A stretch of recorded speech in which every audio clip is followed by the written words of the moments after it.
नमस्कार साथियों, हिंदी पथ पर आपका स्वागत और अभिनंदन है। साथियों, आज यहाँ पे शब्द रूप लेकर के मैं उपस्थित हूँ। साथियों, मैं सोचती हूँ कि यदि पढ़ाई के दौरान एक एक शब्द रूप भी याद किया जाए तो अच्छा रहेगा। और ये समझ लीजिए कि शब्द रूप आप लोगों के लिए बहुत ज़रूरी है, क्योंकि 2 या 3 शब्द रूप टीजीटी पीजीटी में ज़रूर पूछा जाता है। तो यहाँ पे लेते हैं, जिन शब्दों के समान शब्दों के रूप चलते हैं उन रूपों के सामने उनके संक्षिप्त रूप दिए गए हैं। संक्षिप्त रूप का भाव यह है कि सभी शब्दों के अंत में यह अंश जुड़ेगा, अतः ऐसे शब्दों के रूप चलाइए। यहाँ पे जो आगे जो शब्द दिया रहता है उसी को यहाँ पे बताया गया है। शब्द रूपों के साथ दी गई विभक्तियों में उनके प्रथमाक्षर लिखे गए हैं। जैसे यहाँ पे प्रा लिख दिया, दी लिख दिया, त्रि हो गया, तृतीया, दी लिख दिया द्वितीया और प्रा लिख दिया तो प्रथमा। इस प्रकार से यहाँ पे संबोधन तक यहाँ पे बताया गया है। रूप 3 प्रकार के होते हैं, पुल्लिंग, स्त्रीलिंग और नपुंसकलिंग। तो यहाँ पे सर्वनाम शब्दों में संबोधन नहीं होता है, अतः सर्वनाम शब्दों के संबोधन में रूप नहीं चलता है। तो यहाँ पे है कि स्त्रीलिंग, पुल्लिंग और नपुंसकलिंग में मतलब कि उसमें संबोधन तक चलता है, लेकिन यहाँ जो सर्वनाम है उसमें संबोधन का रूप नहीं चलता है। जब हम सर्वनाम का रूप शब्द रूप पढ़ेंगे तो वहाँ इसके बारे में अच्छे से बताएंगे। अब यहाँ पे जो पुल्लिंग है राम, यदि आता है कि राम किस प्रकार का रूप है तो हो जाएगा कि ये पुल्लिंग है। राम किस प्रकार का है, आकारांत है या उकारांत है या ईकारांत है, तो यहाँ पे है कि राम जो है वो अकारांत है, आकारांत नहीं अकारांत। यहाँ पे है कि जैसे प्रथमा में रामः, द्वितीया रामम, तृतीया में रामेण, चतुर्थी में रामाय, पंचमी में रामात, षष्ठी में रामस्य, सप्तमी में रामे, संबोधन में हे राम। द्वितीया में ऐसे ही द्विवचन में भी है कि रामो रामो, उसके बाद रामाभ्याम रामाभ्याम रामाभ्याम, रामयो रामयो हे रामो।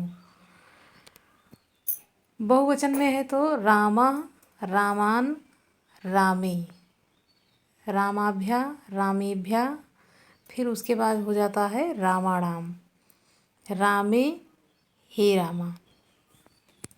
अब यहाँ पे जो नोट मतलब नीचे जो दिया हुआ है अकारांत का, ये शब्द जैसे बालक है, छात्र है, नृप है, नर है, पुत्र है, मूषक है, गत है, सर्प, कूप, तड़ाग, वृक्ष, चंद आदि जितने भी रूप यहाँ पे दिए हुए हैं सब ऐसे ही राम के अनुसार ही चलेगा।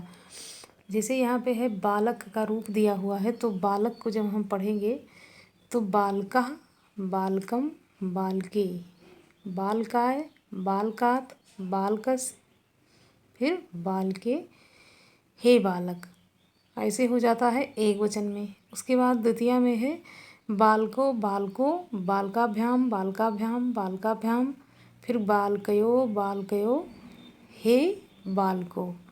मतलब यहाँ पे जो द्वितीया में जो प्रथमा होता है वही यहाँ पे लास्ट हो जाता है, हे रामो। अगला यहाँ पे है, जब हम बालक का रूप पढ़ेंगे तो यहाँ पे हो जाएगा बालका बालकान, बालकय, बालकेभ्यः बालकेभ्यः, बालकानाम, बालकेषु, हे बालका।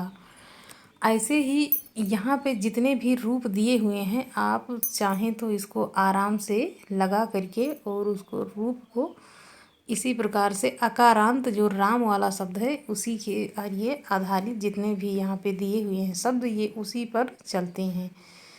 तो अब याद कैसे करेंगे, 3-3 लाइन में इसको बना करके याद करिए, अच्छे से याद हो जाएगा। रामा रामम रामेण, रामाय रामत रामस्य, हे रामे हे राम, रामः रामम रामेण, रामाय रामत रामस्य, रामे हे राम।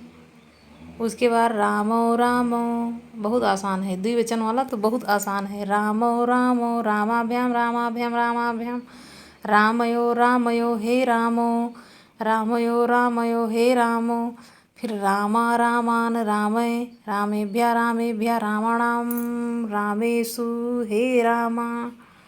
अब यहाँ पे रहता है कि जैसे हलंत जो लगा रहता है, जब कभी कभी प्रश्न बनता है तो उन्हीं हलंत वाले शब्दों को देखना रहता है। तो यहाँ पे जो द्वितीया है एक वचन का रामाम, वहाँ पे हलंत है। फिर उसके बाद पंचमी में जो रामात है वहाँ पे हलंत है। उसके बाद ये द्विवचन का जो रामाभ्या रामाभ्याम रामाभ्याम है, ये यहाँ पे तीनों में हलंत लगा हुआ है। उसके बाद बहुवचन में रामान रामान हो जाता है। फिर रामाणाम जो है यहाँ पे हलंत। तो आपको हलंत कुल कितनी बार, प्रथम पंक्ति में 2 बार और बहुवचन में भी 2 बार, जबकि द्विवचन में जो है वहाँ पे 3 बार, रामाभ्याम रामाभ्याम रामाभ्याम। तो हलंत, जैसे हलंत वाला ही पूछता है, तो जब हमारे दिमाग में ये तीनों जितने भी हलंत हैं इनको जब हम अपने ध्यान में बैठा लेंगे तो जब क्वेश्चन बनेगा तो वो वहाँ से गलत नहीं होगा। और उसके बाद में यहाँ पे जो संबोधन है, जो पहला है प्रथमा है, समझ लीजिए वही यहाँ पे रहता है, उसमें केवल बिंदी है। यहाँ पे राम कर दिया है, हे राम, और यहाँ पे रामो, उसके बाद हे रामो। यहाँ पे बहुवचन में हे रामा, जो प्रथमा में है वही यहाँ पे लास्ट में है। तो याद कितना करना है, केवल जो है बस केवल 6 याद करना है। तो साथियों, हम आशा करते हैं कि आप लोगों को धातु रूप तो और शब्द रूप तो पहले से ही याद होंगे, लेकिन ये उसका रिवीजन कर लिया जाए थोड़ा सा तो अच्छा रहेगा। क्योंकि टीजीटी पीजीटी में तो आता ही है, उसके बाद टीटी और सुपर टिट जो आने वाला है उसमें भी ये रूप जो होता है वो महत्वपूर्ण होता है। और उन रूपों को थोड़ा सा अच्छे से याद किया जाए, क्योंकि ये थोड़ा आसान होता है। तो यदि हमारा यहाँ से प्रश्न गलत हो जाता है तो ये नहीं अच्छा लगता है। मतलब जो जानता हुआ, मतलब बहुत आसान क्वेश्चन यदि गलत हो जाए तो ये सही बात नहीं है। तो इस पे अपनी पकड़ को अच्छे से बनाइए और यहाँ से एक भी प्रश्न गलत मत होने दीजिए। धन्यवाद साथियों।